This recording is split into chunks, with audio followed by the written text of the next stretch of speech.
बड़ी टेम्पर खाना वाला खाते आते कि नहीं खाते आते को खबर न फोन नहीं यार से मागे माया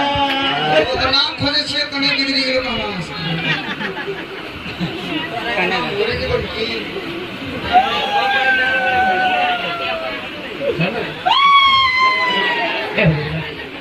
ये किरस बात ना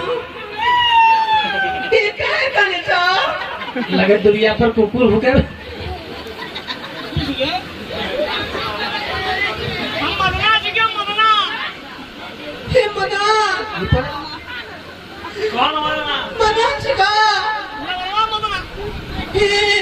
तुम दिखे चली आएगा ना दोस्त बात कर रहेगा ना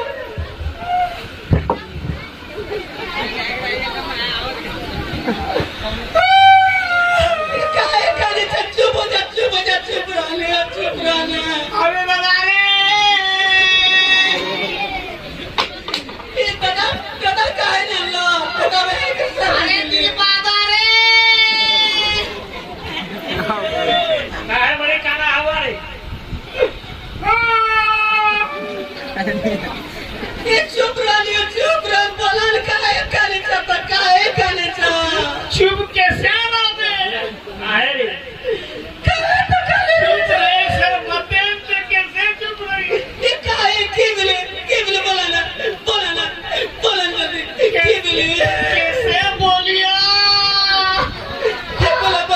क्यों नहीं बोलने जल्दी बोलना अरे दादा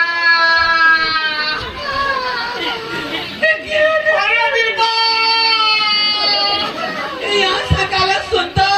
उनका ले ला काय ले हमरो ठीक न लगेले हमर नवरी सुबोटर से पानी पी ले पानी पिए ना हम सोते माथा करा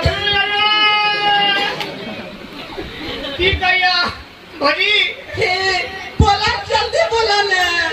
ठीक तो बात कटे ले लिया बिल पादा जल्दी करिए हम शॉर्ट करना बस